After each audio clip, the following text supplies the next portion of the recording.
দ্বাদশ জাতীয় সংসদ নির্বাচনে ভোটের হার নিয়ে খানিকটা ধোঁয়াশা আছে। এবার নির্বাচন কমিশনের কর্মকর্তাদের কাছে ভোটের সঠিক হার জানতে চেয়েছে ইউরোপীয় ইউনিয়নের বিশেষজ্ঞ দল। যুক্তরাষ্ট্রের গবেষণা প্রতিষ্ঠান ইন্টারন্যাশনাল রিপাবলিকান ইনস্টিটিউট IRI ও ন্যাশনাল ডেমোক্রেটিক ইনস্টিটিউটের NDI এর পক্ষ থেকেও একই বিষয়ে জানতে চাওয়া হয়েছে। আবারও বাংলাদেশের নির্বাচন ইস্যুতে কথা বলেছে জাতিসংঘ।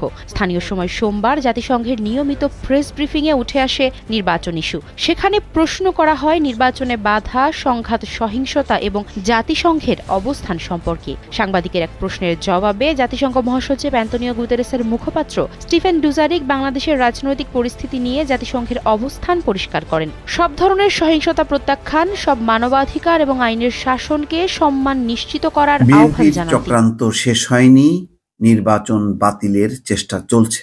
প্রধানমন্ত্রী খুবই গুরুত্বপূর্ণ একটা ইঙ্গিত দিয়েছে যে তাদের অর্থাৎ বিএনপির চক্রান্ত শেষ হয়নি। তার চেয়ে বড় কথা হলো যে নির্বাচন বাতিলের চেষ্টা চলছে। এটা তো বড় ধরনের ঘটনা। কি এমন চক্রান্ত? সেই চক্রান্তে কি নির্বাচন বাতিল হওয়ার মতন একটি পরিস্থিতি? বিস্ময়কর। প্রধানমন্ত্রী সাম্প্রতিক সময়ে বেশ কিছু গুরুত্বপূর্ণ কথা বলেছেন, যেমন কঠিনভাবে মাইনকার চিপায় পড়ে গেছে সিএস, ভোটের হার জানতে চাচ্ছে বাহিরের রাষ্ট্রগুলা।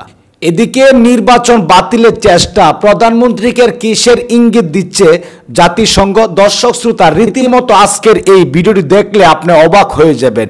বাংলাদেশে আবারও নতুন করে নির্বাচন হতে যাচ্ছে। যে নির্বাচনে বাংলাদেশের নির্বাচনের ভোটের হার দেখিয়েছিল আমাদের নির্বাচন কমিশনার, সেটি ছিল ভুয়া। দর্শক শ্রোতা, সেই নির্বাচনের হারের উপর আবারও বাংলাদেশে চলে আসছে নতুন করে এক নিষেধাজ্ঞা। সুপ্রিয় দর্শক, বিস্তারিত জানলে আপনি অবাক হয়ে যাবেন। আবারও জাতিসংঘ নির্বাচনকে নিয়ে নতুনভাবে ব্রিফিং দিয়েছে। বাংলাদেশের নির্বাচন সুষ্ঠু হয়নি, এমনকি সেই বাংলাদেশের নির্বাচনের ভোটের হার দেখাতে হবে। এখন কোথায় যাবে সেই নির্বাচন কমিশনার? দর্শক শ্রোতা, আজকের ভিডিওতে কিছু চাঞ্চল্যকর তথ্য রয়েছে। অবশ্যই সম্পূর্ণ ভিডিওটি দেখে তারপর আপনার মূল্যবান মতামতটি কমেন্টস করে জানান। এই 7ই জানুয়ারি নির্বাচন, সেই ডামি নির্বাচন নিয়ে এবার 43টি রাষ্ট্রে হুঁশিয়ারি দিয়েছেন। দর্শক শ্রোতা, প্রধানমন্ত্রী কি আসলে পদত্যাগ করবেন? সুপ্রিয় দর্শক, বিস্তারিত জানতে হলে সম্পূর্ণ ভিডিওটি দেখুন। আমরা সেই ভিডিওতে চলে যাব।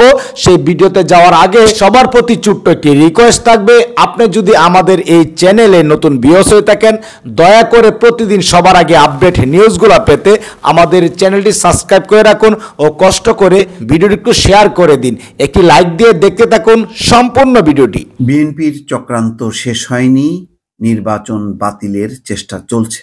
প্রধানমন্ত্রী খুবই গুরুত্বপূর্ণ একটা ইঙ্গিত দিয়েছে যে তাদের অর্থাৎ বিএনপির চক্রান্ত শেষ হয়নি।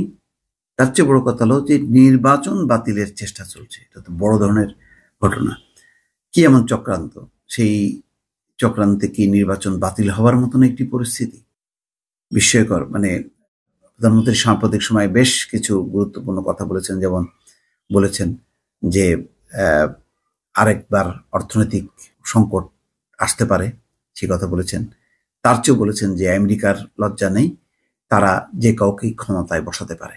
প্রধানমন্ত্রীর এই বক্তব্যগুলি কিন্তু সাম্প্রতিক সময় বেশ ভাইরাল হয়েছে এবং নানান দিক সবাই আলোচনা করছেন যে কি ঘটনা ঘটলো, এখনো কেন আমেরিকার প্রসঙ্গটা আসছে। আমেরিকা তো কিছু বলছে না সাম্প্রতিক সময়, শুধুমাত্র তারা বলেছে যে নির্বাচন অবাধ ও সুষ্ঠু হয়নি। তারা হতাশা ব্যক্ত করেছে যে সব দলের অংশগ্রহণ ছিল না সেসব বিষয়ে। এবং এরকম যুক্তরাজ্য দিয়েছে, কানাডা দিয়েছে, অস্ট্রেলিয়া দিয়েছে, পশ্চিমা দেশগুলো মূলত এরকম, ইউরোপীয় ইউনিয়নও তাই বলেছে। কিন্তু প্রধানমন্ত্রী কেন এই কথাগুলি বলছেন? যাক, প্রধানমন্ত্রীর এই বক্তব্যটা বলি, খবর যেটা প্রকাশ হয়েছে। প্রধানমন্ত্রী শেখ হাসিনা বলেছেন নির্বাচন অত্যন্ত প্রতিযোগিতামূলক হয়েছে, হারার ভয়ে বিএনপি নির্বাচন করেনি, তাদের চক্রান্ত শেষ হয়নি, নির্বাচন বাতিলের চেষ্টা চলছে।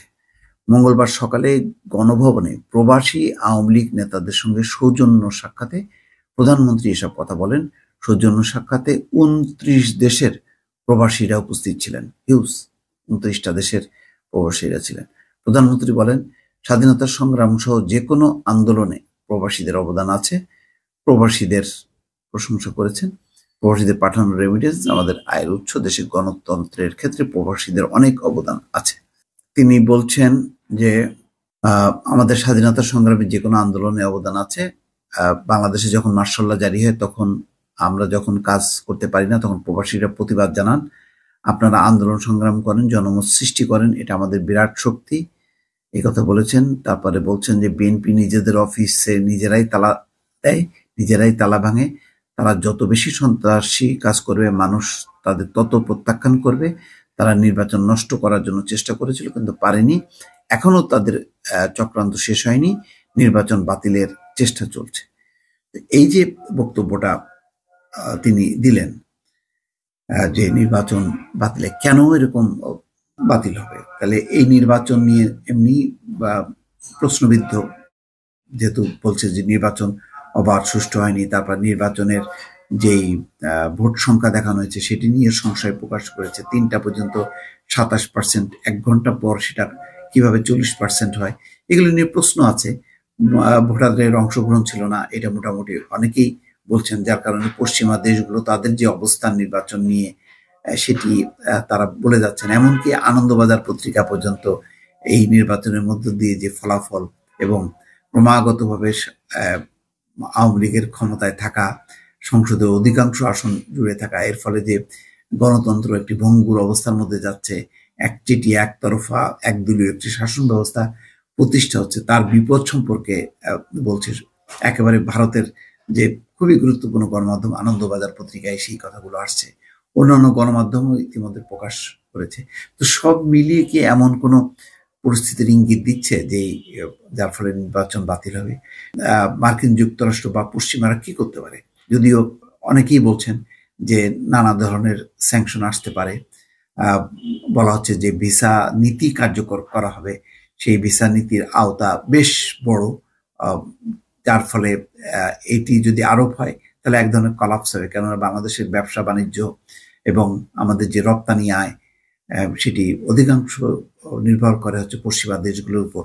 ফলে সেই জায়গায় যদি একটি যাতায়াত বা কানেক্টিভিটি, ব্যবসা বাণিজ্য যদি একটি সংকুচিত হয়ে যায় তাহলে তার প্রভাব অর্থনীতিতে পড়বে। আর দেশের যদি অর্থনৈতিক পরিস্থিতি এলোমেলো হয়ে যায় তখন রাজনৈতিক ব্যবস্থাও ভেঙে পড়ে, এটা হলো স্বাভাবিক নিয়ম। তো সেরকম কি কোনো পরিস্থিতি তৈরি হচ্ছে বলেই কি বলছেন যে বিএনপি চক্রান্ত করছে এবং নির্বাচন বাতিল হতে পারে, এরকম ইঙ্গিত কেন দিচ্ছেন? মানে নিশ্চয়ই বিএনপির এমন কোনো শক্তি নেই যে শক্তি দিয়ে তারা এই মুহূর্তে মানে নির্বাচন বাতিল করে দেবে বা এরকম একটা আন্দোলন তৈরি করবে। দর্শকশ্রোতা ও আমার কলিজার ভাই ও বোনেরা, আপনারা সেই ভিডিওটি দেখতে পারেন, সেই মন্তব্যগুলা শুনতে পারলেন। সেই ভিডিওটি দেখার পর যদি আপনার মনে কোনো প্রশ্ন থাকে বাংলাদেশের 7 জানুয়ারি নির্বাচনকে নিয়ে, অবশ্যই কমেন্টস করে জানিয়ে দিবেন। সবাই ভালো থাকুন, সুস্থ থাকুন, দেখা হবে আবারও পরবর্তী নতুন একটি আপডেট নিউজ নিয়ে। আল্লাহ হাফেজ।